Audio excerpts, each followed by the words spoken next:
Hello again, Cadre 3. This is another video for our discussion and conversations about systems, and this one is entitled The Behavior of Systems and How They Most Often Come into Being, but particularly how they mature. There's a couple of basic facts about systems that we need to be reminded of, and that systems that mature and stick around for a while or endure basically share three characteristics. One, they're iterative, meaning they repeat and repeat and repeat. They're adaptive, meaning they change as the context and culture and capacity change. And they're dynamic. They're always constantly weighing the effects of things that are in the environment. And so when we think about iterative systems, it makes it a cycle. It's a constant process of alignment of that system. When we think about it being adaptive, the three C's come to mind: context, culture, capacity. Context being, in the case of K-12 education versus post-secondary versus a not-for-profit versus the business world versus healthcare versus nursing, that kind of thing. Culture meaning the way the organization works, the things that it does as a matter of its own course, the things that define that organization, the way it celebrates successes, deals with challenges, and deals with things that are not successes. And then the capacity. And capacity basically means the human resources. Do they have the knowledge and skill and disposition to do this? It means resources in terms of time and money. It may mean resources in terms of physical space, furniture, those kinds of things. And so basically what we think about is when systems are iterative and adaptive and dynamic, it usually is focusing around mission, core values, and purposes. In other words, envision the system being a spiral with a line or arrow through the center of it, and that center would be mission, vision, core values, purposes, and those kinds of things. And so then as the system evolves, being iterative, adaptive, and dynamic, it gets closer and closer to aligning itself to vision, mission, core values, purposes, and those kinds of things. The difficulty with static systems that tend to stall out because there's nothing in the environment that's, the word is irritating it, is that it stops aligning itself. In other words, wherever it was at the time it essentially stopped and started spinning in its tracks is exactly where it is the next time around. And so many times we try to do lots of new things in education, lots of new things in our work spaces and so forth, can't figure out quite why it won't work as well as we had thought it would, and it's usually because the system has stopped that iterative, adaptive, and dynamic process and is aligned to a set of goals, or a set of mission, vision, and values that are basically the historic level of them, instead of wanting it to move forward and get closer and closer to that alignment. That alignment process is never ending. Organizations, systems have to constantly be working at that to eventually reach a level that the literature regards as being homeostatic. In other words, there's certain balance to it that although it's moving and revolving around this central arrow of mission, vision, core values, it still is stable. The second point I think is important is that something has to come along to irritate a system to get it to move. And irritate doesn't mean necessarily a bad thing. Technology is something that has irritated systems from the beginning, especially once the computer became something that was household available, or everyone carried one in their pocket like a cell phone kind of thing. That has irritated systems all the way along. And so as it begins to adapt to that in terms of context, culture, capacity, there's a new alignment. In other words, that central mission, vision, and set of core values, while they probably haven't changed, they mean something different because of that irritation. And that's the way systems mature as a result of being able to adapt to those irritations that happen.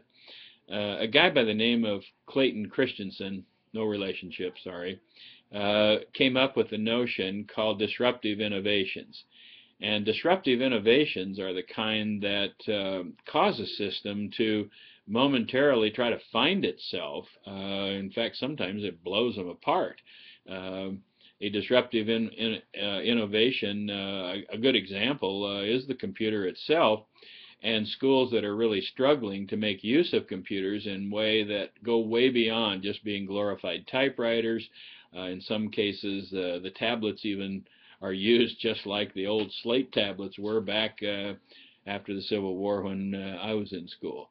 And so if we're really going to innovate using the technologies that are available, especially the information technologies, tablets, and so forth, it really requires a whole new way of teaching that the old traditional model doesn't embrace very well, and I think that's one of the reasons why schools have not done so well in using the kinds of things that could be done, flipping the classroom, making better use of the devices in school, because it's just not the way we used to do things, and the old system is sitting there spinning around that schooling model, when if it were spinning around and aligning itself to an education model, we'd have a different outcome in the use of technology. And just about any kind of technology will do that. You see that happen with the technologies involving war or armed conflict, with smart bombs, with the ability to fly unmanned aircraft, those kinds of things.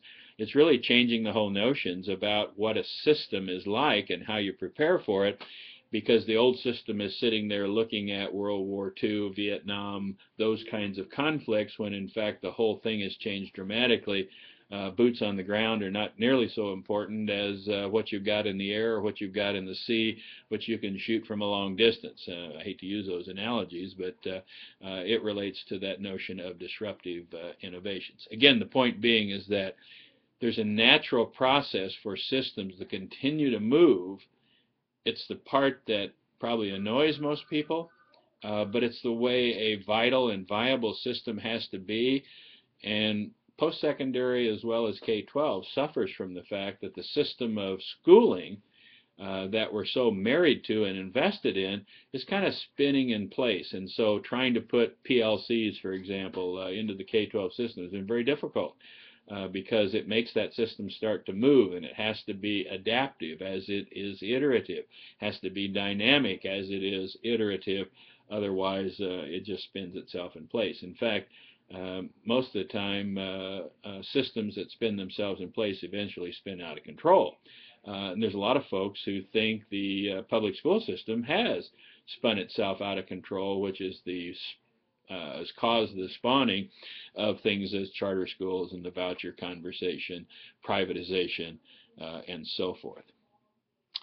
Let me close with this quote. When systems are iterative and adaptive and dynamic, and then they connect to each other, the world gets smarter.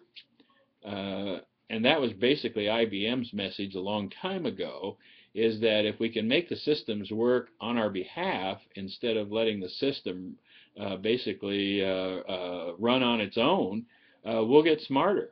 And I think we have, to a degree, gotten smarter with technology, but we haven't even begun to scratch the surface, especially in the education sector, both K-12 and post-secondary, in terms of how do we most effectively use technology. Because we're still into this either-or thing.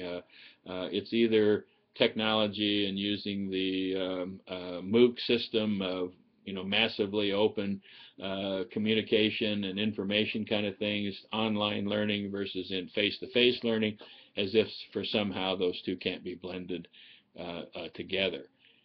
Most systems are not good at, if a system is static, it tends to look at things as either or, either online or not online, as opposed to systems that are iterative, adaptive, and dynamic.